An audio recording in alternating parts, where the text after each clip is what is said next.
নর্তকী বেশ্যা মেয়েদের জন্য আজকে এই সঙ্গীত ধ্বংসের পথে। গোয়েন্দা বিভাগ আপনাদের ক্লাবের সামনে নেই?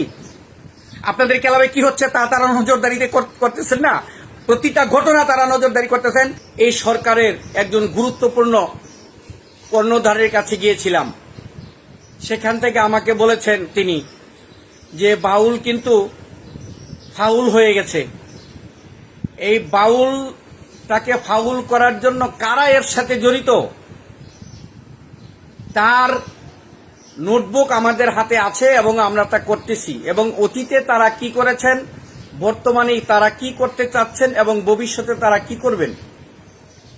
তাই আর একটি কথা বলে দিয়েছেন যে নেওয়াজ সাহেব, একটি কথা আপনাকে বলি, যে দেশের প্রধানমন্ত্রী কোনো প্রোটোকল ছাড়াই, কোনো গ্রিন সিগন্যাল ছাড়াই শহরের বিভিন্ন এই রাজধানীর বিভিন্ন শহরে গাড়ি নিয়ে ঘুরতে পারেন, তিনি যে আপনাদের বাউলদের খবর রাখেন না, এটা আপনারা কি করে বুঝেন?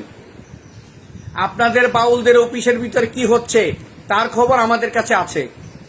আপনাদের বাউলদের নামের উপরে বিভিন্ন ক্লাব করে ওই ক্লাবের ভিতরে দেহ ব্যবসা হচ্ছে, ওই ক্লাবের ভিতরে মাদকের সরাসরি হচ্ছে। যদি আপনারা এই সমস্ত বন্ধ করতে না পারেন, অতি দ্রুতই আপনাদের বন্ধ করতে হবে না, অতি দ্রুতই দেখবেন আমাদের টিম নেমে যাচ্ছে, একটাকে ধরবে, একটা ব্যাগটাকে সোজা করে দিবে ওখান থেকে। এটা আমাদের কোনো মামলার কথা বলছি না, আমি নইমুদ্দিন মামলা করুম, আমার মামলা করতে হবে না, ওখান থেকে পানিশমেন্টের বন্দোবস্ত হয়ে যাচ্ছে। তাই সকলের প্রতি অনুরোধ থাকলো, এখনো সময় আছে। আমাকে আলটিমেটাম দিয়ে দিয়েছেন এবং আমাকে বলেছেন নেওয়াজ সাহেব আপনি শুধু একটা গ্রিন সিগন্যাল দিবেন, আপনি জানাবেন কি পরিস্থিতি হচ্ছে আপনাদের মধ্যে। যদি এখনো আমরা সমঝোতা হতে না পারি, সকল দল মতের ঊর্ধ্বে গিয়ে বাউলটাকে রক্ষা করতে হবে, যার পরিচয় আমরা দিচ্ছি। যদি এটা না করতে পারেন ভাই, ধ্বংস হয়ে যাবেন আপনারা, ধ্বংস হয়ে যাবে পরবর্তী প্রজন্ম। আমরা না তো চলে গেলাম, আরে না তো গান না করলাম, গান লাগবে না, বাদ দেন। একটা ব্যবসা বাণিজ্য করে খেতে তো পারবো, সর্বনিম্ন একটা ব্যবসা তো করে বাচ্চা কাচ্চা নিয়ে চলতে পারবো, বাদ দেন সঙ্গীত। যেহেতু সঙ্গীত শিখেছি, যেহেতু সঙ্গীত করতে পারবো না, ওই পরিবেশ নাই, ওই সামান্য কিছু কতিপয় নর্তকী বেশ্যা মেয়েদের জন্য আজকে এই সঙ্গীত ধ্বংসের পথে। আমরা যত নাচ না করলাম, কাজ না করলাম, অন্য কাজ করে খাবো। আরে জাউলাগোর সাথে প্রয়োজন বোধ জাল বেয়ে খাবো পদ্মা নদীতে গিয়া। কিন্তু কিছু কিছু মানুষ, তাদেরকে শিক্ষা দিয়ে দিব। এখন আমাদের কিছু চক্রান্তকারীরা রয়েছেন, সেই চক্রান্তকারীদেরকে শিক্ষা অতি দ্রুত পেয়ে যাবেন। আমি বলে গেলাম, কখন মরে যায় বলতে পারি না ভাই, হায়াত মত রিজিক দৌলত মালিকের হাতে। কিন্তু সামনে ঘোর সংকট, বিপদ কাজ করতেছে। আপনারা ভাইবেন না যে আপনারা ঘরে শান্তিতে ঘুমাচ্ছেন। আপনারা কি ভাবেন না যে গোয়েন্দা বিভাগ আপনাদের ক্লাবের সামনে নেই? আপনাদের ক্লাবে কি হচ্ছে তা তারা নজরদারিতে করতেছেন না? প্রতিটা ঘটনা তারা নজরদারি করতেছেন।